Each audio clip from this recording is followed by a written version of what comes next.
Hey, Big Brother, where'd you get that term? It's from George Orwell's book, 1984, about the big, overwhelming government that controls everything. Well, one leading senator is thinking about suing over the government's electronic surveillance program. Others in Congress are calling for prosecutions, not against the government, though. They're saying that the man who leaked the story is the real villain, even though others are calling him a hero. Charlene Israel has the story. It's being called one of the largest national security leaks in recent American history, and the man responsible for bringing it to the public's attention is speaking out. That awareness of wrongdoing sort of builds up, and you feel compelled to talk about it. Edward Snowden came forward and spoke to reporters Glenn Greenwald and Laura Poitras of the Guardian newspaper this weekend.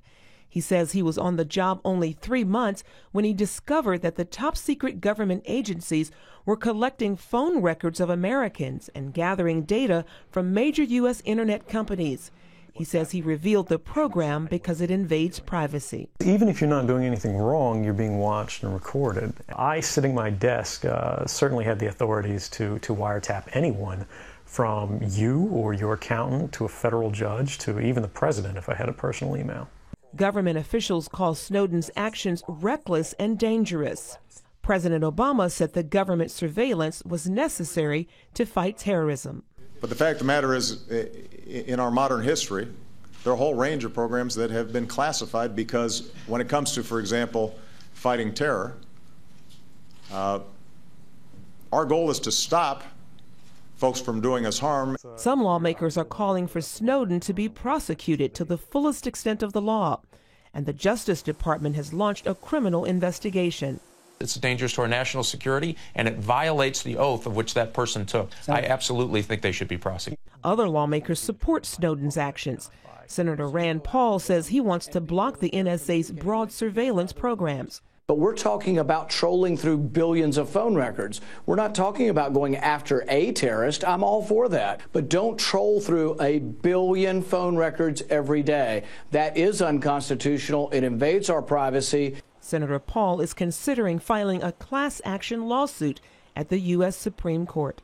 Charlene Israel, CBN News.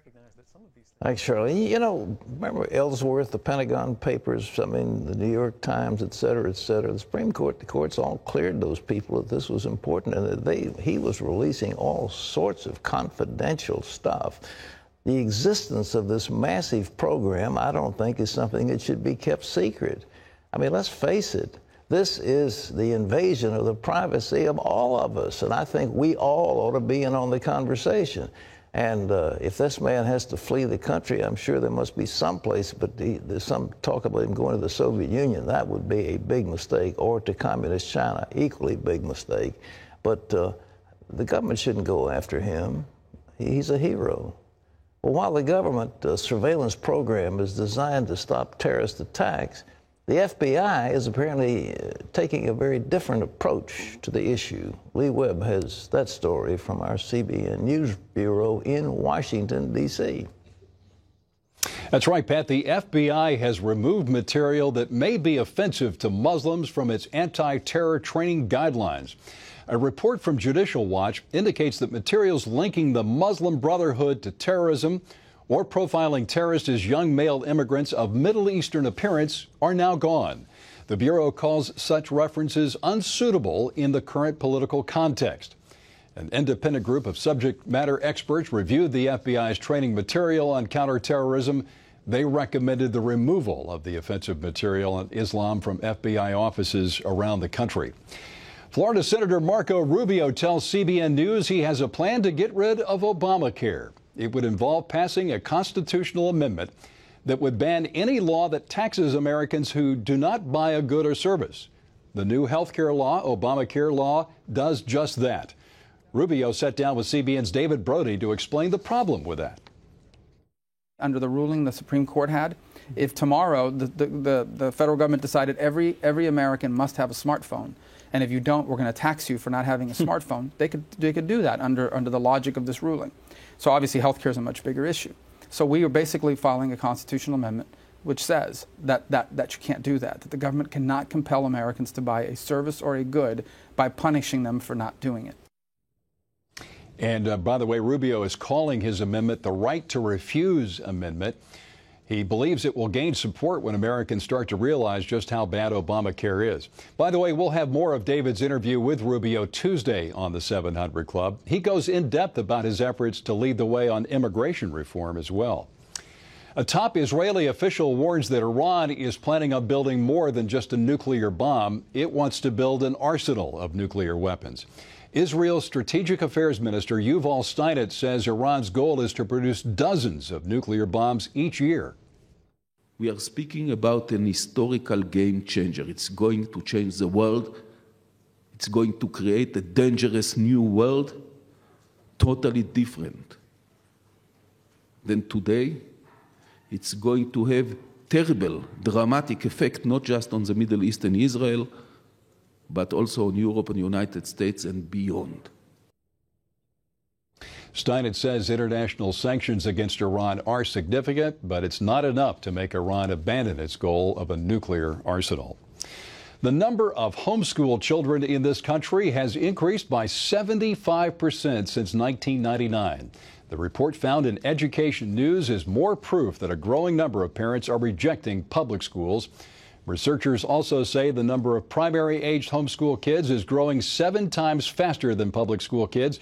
Dr. Brian Ray of the National Home Education Research Institute says the increase is partly because the large number of children homeschooled in the 1990s are now homeschooling their own children. Currently, 4% of all school-aged children are educated at home. Well, a university in Belgium has fired a researcher for being too religious, and the school that fired him is historically Catholic. Dale Hurd has that story from Belgium. The Catholic University of Leuven is the oldest and largest university in Belgium. It was founded in the 1400s under the approval of the Vatican. But as modern Europe has secularized, so has the university. And even here, faith has come under fire. People can believe a lot of crazy stuff nowadays and not get fired from their jobs. But a senior research associate at the Catholic University of Leuven discovered that you better not believe that God can heal.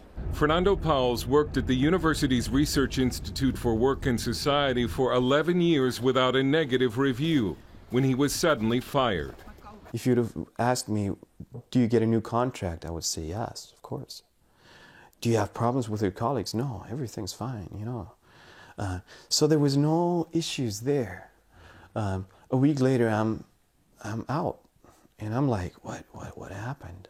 What happened was the Catholic University's great displeasure with Fernando's ministry website, powerthroughlove.be, that included testimonies of people healed through the power of God. The university saw some of these movie clips of people giving a testimony of being healed, and they called that unscientific. The university, which declined our interview request, said when a researcher working on matters of a scientific or medical nature allows religion to take the place of science, he compromises the scientific reputation of the university and breaks the bonds of trust with the university. If I'm fired because of believing something unscientific like that Jesus Christ still heals, I'm fine. I'm okay with that, but it's wrong. Ward Kennis of the Christian Democratic Party serves in the Flemish Parliament. I was very much surprised that a Catholic university, which is also a university where I've studied myself, was behaving like this. Rick Torfs, on faculty at the university, is also a national media figure who wrote about the case for the Flemish newspaper The Standard. Freedom of religion means that people can believe whatever they like or whatever they feel attracted to. Torfs was recently elected faculty dean at the university and told us that if elected, he would rehire Fernando. So how can Belgium claim to have freedom of religion? That's a good question. A right is not a right when it cannot be exercised. Fernando, who has a heart for the persecuted church, especially in Pakistan, told us he feels privileged to have suffered for Christ. But he also wants those Christians who come after him to be protected from discrimination. One day I'll stand in front of the Lord, and then He will say to me, well done. That's all that counts. That's all that matters. The rest is details. Dale Hurd, CBN News in Leuven, Belgium. Yeah. Pat, he may not have tenure at that university, but I think he has tenure somewhere else. He sure does, Lee. I tell you, ladies and gentlemen, this is the organization who believes in saints. They believe in the Madonna coming in and healing people. They believe in Louvre and the places where people go for pilgrimages. They have all kinds of traditions about saints and sacred bones and relics and the whole thing. And to fire a man who believes that Jesus Christ heals people, I mean, it's just totally contrary to the Catholic faith and to what they believe. A strange thing. So he's not being scientific enough. Well, who's to say? Who's to say? Protections for gay and lesbian students are buried in the proposed rewrite of the nation's massive education law. They include a ban on discriminating against students who are gay or perceived to be gay. Schools that do not provide protection to gays and lesbians could see a significant funding cut. Already, lawmakers in the Republican-led House are saying they're concerned the bill goes too far in telling local schools how to teach their students. CBN's Orphans Promise provided electricity to an orphanage in Cambodia. Teams installed the first ever solar power system to the orphanage that is home to 90 children on Leviser Island. The system supplies electricity to power lights so children can study at night. The orphanage is also cooler now that fans can run in bedrooms and classrooms. CBN has been working on Leviser Island since 2002. You can find out more about what CBN is doing around the world by logging on to cbn.com/international.